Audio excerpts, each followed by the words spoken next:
Good morning students, welcome to SST So Simple tutorial. In the previous class, we read about the provisions in the constitution that make India a federal country. See, constitutional provisions are necessary. This is the first step. But whatever is written in the constitution, federalism or say secularism, they get life or become meaningful only when they are practiced in true spirits. In India, federalism has worked successfully only because of the democratic politics practiced here. The politics which has a respect for diversity and the desire to live together. So students, the topic of the day is covered under three different heads. 1. Linguistic States. 2. Language Policy. 3. Center-state relations. But today we will cover only two related to language, that is linguistic states and the language policy. We will read the third one in the next video. So open page number 19 of your textbook. India is a land of linguistic diversities. After independence, the government reorganized the states on the basis of language. Look at the map of India in 1947 and 2019. Read the names of states in the map of 1947. Rajputana, United Provinces, Central India, Central Provinces, Hyderabad, Mysore, Madras. Do these states exist in the today's map? Where are they? What happened to them? Many old states have vanished. Many new states have been created. Areas, boundaries, and even names of the states have changed. The States Reorganization Act 1956 organized states and territories in linguistic order.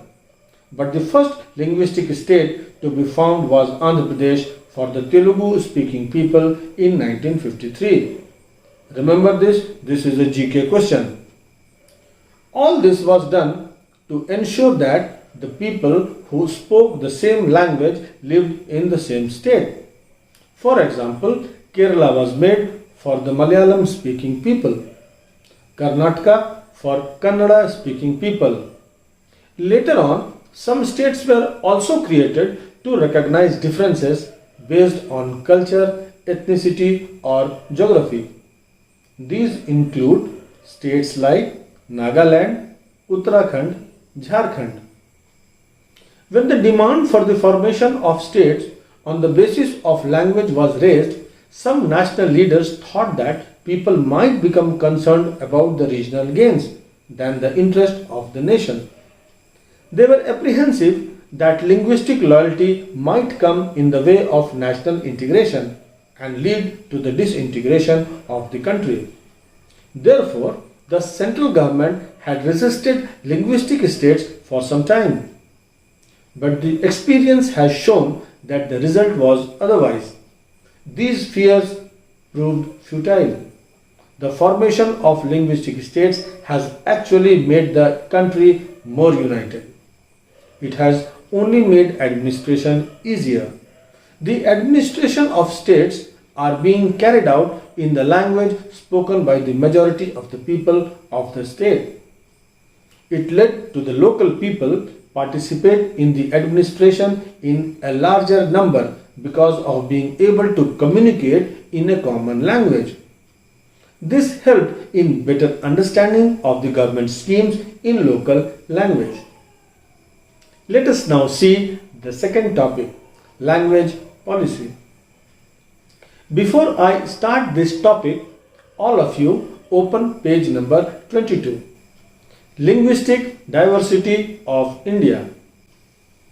Look, there is a list of 22 languages and their speakers expressed in percentage. The heading is Scheduled Languages. These languages are included in the 8th schedule of the Constitution, hence called Scheduled Languages. The information given here is based on the census of India held in 2011. What is worth noting here is that no single language is the mother tongue of the majority of our population. Hindi is spoken by about 44% Indians. It is followed by Bengali 8.03, then Marathi 6.86, then Telugu 6.7%. You can see these later on. Let us come back to our topic. Our Constituent Assembly had detailed discussions on language. Finally, it did not give the status of national language to any language. Hindi was, however, adopted as the official language on 14 September 1949. And this is why Hindi Divas is celebrated every year on this day, 14 September. Okay. The Article 343(1) of the Indian Constitution specifically mentions that the official language of the Union shall be Hindi in Devanagari script. Besides Hindi, the Constitution recognizes 21 regional languages as scheduled languages. That is what we saw at the beginning of the topic. When the language gets enlisted in the scheduled languages, it acquires significance. It becomes an obligation for the Government of India to take measures for the development of these languages. In addition, a candidate appearing in an examination conducted for the central government posts is entitled to use any of these languages as a medium to answer the paper. Let us now talk about the official languages of the states. The Constitution does not specify the official languages of different states. Instead, states have been given the power to specify their own official language through legislation. Under this provision, most of the states adopted the major regional language as their official language. For example, Andhra Pradesh adopted Telugu, Kerala Malayalam, Assam Assamese, and you will be surprised to know that certain northeastern states like Meghalaya, Arunachal Pradesh and Nagaland adopted English. They carry out the government work in the official language of their states. Now, the Indian Constitution in 1950 allowed the use of English only for 15 years. That means the use of English for official purpose was to stop with effect from 26 January 1965. After that time, Hindi was supposed to become the sole official language of the Union.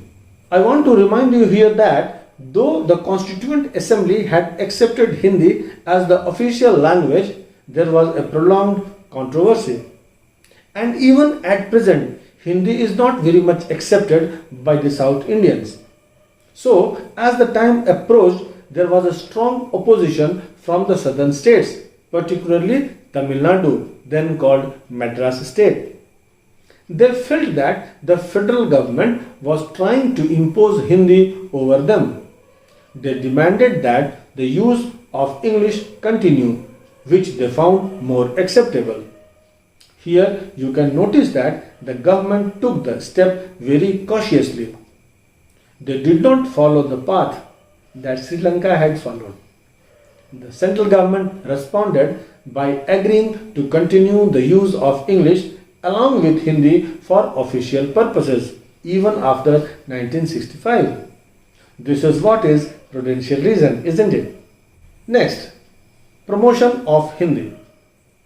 Promotion of Hindi continues to be the official policy of the Government of India.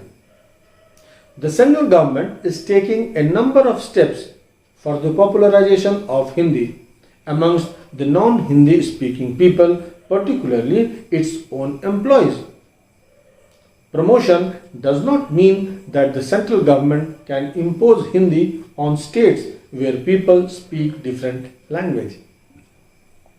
Students, since you know the story of Sri Lanka, you will appreciate the flexibility shown by our political leaders. This is how they helped our country to avoid getting into the situation that Sri Lanka faced. Let us now see what questions may be asked from this part of lesson. 1. Why were the linguistic states created?